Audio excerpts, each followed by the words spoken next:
सोचो, तुम अकेले जंगल में हो और अचानक तुम्हें पता चले कि कोई तुम्हें मारने नहीं बल्कि शिकार करने आ रहा है, और उसके लिए तुम सिर्फ एक इंसान नहीं बल्कि खाना हो।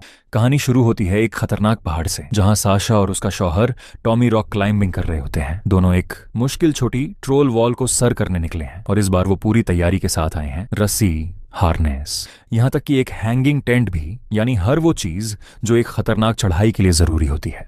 दोनों धीरे धीरे रस्सी के सहारे ऊपर बढ़ते हैं और फिर एक ऐसे पॉइंट पर पहुंच जाते हैं जहां से आगे बढ़ना साशा के लिए हमेशा मुश्किल रहा है। इस बार भी वो बार बार कोशिश करती है, लेकिन कामयाब नहीं होती। वो साफ कह देती है, हम आज ही ऊपर पहुंचेंगे। टॉमी उसे समझाता है कि पहाड़ कहीं भाग नहीं रहा, कल भी यही होगा।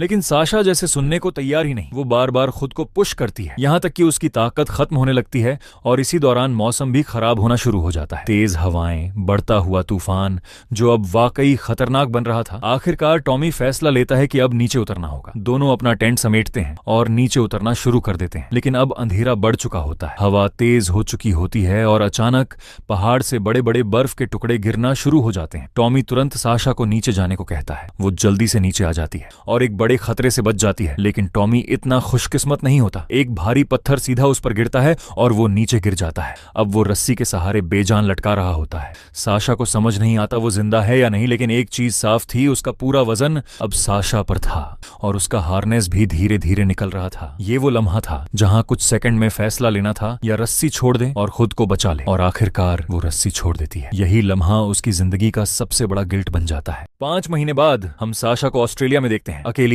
खामोश और गिल्ट में डूबी हुई। वो अब पहाड़ों से दूर हो चुकी है, उसका सारा जुनून खत्म हो चुका है।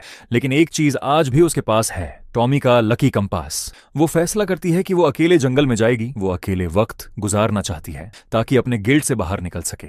और वो पहुंचती है एक नेशनल पार्क में, जहां एक रेंजर उसे वार्न करता है, अकेली मत जाना, यहाँ लोग अक्सर गायब हो जाते हैं। और जब हम मिसिंग पोस्टर्स देखते हैं तो हमें भी अंदाजा हो जाता है कि ये जगह आम नहीं है। लेकिन साशा पहले ही बहुत कुछ खो चुकी होती है और अब उसे किसी चीज का डर नहीं रहता। एक गैस स्टेशन के स्टोर के अंदर साशा अपनी जरूरत का सामान ले रही होती है। माहौल नॉर्मल सा लग रहा होता है, लेकिन इसी दौरान बाहर खड़े 2 आदमी अंदर आकर उसे बार बार घूरने लगते हैं और जानबूझकर उसे परेशान करने की कोशिश करते हैं। साशा इस स्थिति में थोड़ी अनईजी हो जाती है। इसी समय बैन स्टोर के अंदर आता है और हालात को देखकर तुरंत उन दोनों को टोक देता है। वह साफ शब्दों में कहता है, इसे परेशान मत करो, जिसके बाद वे दोनों वहां से चले जाते हैं। साशा इस मदद के लिए उसे थैंक यू कहती है और एक जर्की का पैकेट भी खरीद लेती है। सब कुछ नॉर्मल लग रहा होता है, लेकिन यही वह पल होता है जहां से असली खेल शुरू होने वाला था।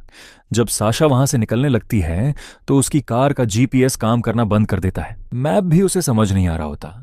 वह थोड़ी कंफ्यूज हो जाती है और इसी समय वह बेन से मदद मांगती है। वह उससे ग्रैंड कैनियन तक जाने का रास्ता पूछती है। बेन उसे 2 रास्ते बताता है, एक आसान रास्ता और एक मुश्किल रास्ता। वह कहता है कि मुश्किल रास्ते में नजारे ज्यादा खूबसूरत हैं और यही बात साशा को अट्रैक्ट करती है। वह बिना ज्यादा सोचे मुश्किल वाला रास्ता चुन लेती है। बेन पहली नजर में एक आम, फ्रेंडली और मददगार इंसान लगता है, जो सिर्फ रास्ता बता रहा है और मदद कर रहा है। लेकिन हकीकत में वह एक खतरनाक और मानसिक रूप से अस्थिर इंसान होता है, एक साइकोपैथ किलर, जो साशा को एक ऐसे खेल में धकेल रहा होता है जिसका अंजाम बहुत भयानक होने वाला है। और फिर वह रास्ता ब्लॉक स्टोन से शुरू होता है और कुछ ही देर में साशा वहां पहुंच जाती है। थक हार कर वह थोड़ी देर के लिए आराम करती है और फिर वहीं सो जाती है। सुबह होते ही वह कायक लेकर नदी में उतर जाती है, लेकिन जब वह किनारे की तरफ पहुंचती है तो वहां उसे कुछ बहुत अजीब नजर आता है। गायब होने वाले लोगों की तस्वीरें और उनका सामान, जैसे किसी ने सब कुछ जानबूझकर वहां सजा कर रखा हो। रात को साशा कैंप लगाती है और सुबह उठती है तो उसका बैग गायब होता है। वह आगे बढ़ती है और अचानक दोबारा बेन से मिलती है। पहले वह नॉर्मल बात करता है, लेकिन फिर अचानक सब कुछ बदल जाता है। वह सच बताता है कि उसने ही उसे यहाँ ट्रैप किया है। फिर वह एक गाना चलाता है और कहता है, जब तक यह गाना चल रहा है भागो,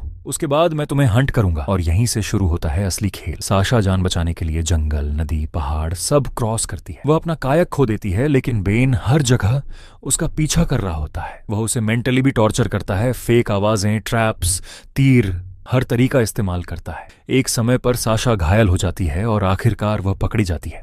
बेन उसे एक केव में ले जाता है और यहाँ सबसे शॉकिंग सीन आता है। वहां दर्जनों लाशें होती हैं। वह एक कैनिबल है। वह लोगों को मारता है, उनका मांस सुखाकर खाता है और मानता है कि इस तरह वह उनकी आत्मा को अपने अंदर जिंदा रखता है। यहाँ तक कि उसने अपनी माँ को भी खा लिया था और अब साशा उसका अगला शिकार है। लेकिन साशा हार नहीं मानती। वो मौका देखकर बेन पर हमला करती है, उसका कान काट देती है और भाग जाती है। दोनों नदी में गिर जाते हैं, वाटरफॉल से नीचे गिरते हैं। बेन घायल हो जाता है और अब दोनों एक दूसरे से बंधे होते हैं। अब सिचुएशन बदल जाती है। साशा को बाहर निकलने के लिए बेन की जरूरत है और बेन को जिंदा रहने के लिए साशा की। दोनों मिलकर एक पहाड़ चढ़ने का फैसला करते हैं, लेकिन ट्रस्ट अभी भी जीरो है। यह सबसे इंटेंस सीन है। साशा धीरे धीरे अपना प्लान बनाती है। ऊपर पहुंचकर वह क्वाइटली रोप को लूसन करना शुरू करती है। बेन को शक हो जाता है और वह उसे नीचे खींचने की कोशिश करता है, लेकिन इस बार साशा तैयार होती है। वह बिल्कुल सही समय पर रोप छोड़ देती है और बेन नीचे गिरकर मर जाता है। अब साशा अकेली रह जाती है। उसके सामने आखिरी चैलेंज होता है, बिना किसी सेफ्टी के पहाड़ चढ़ना। लेकिन इस बार वह डरती नहीं और आखिरकार वह ऊपर पहुंच जाती है। वह जंगल से बाहर निकलती है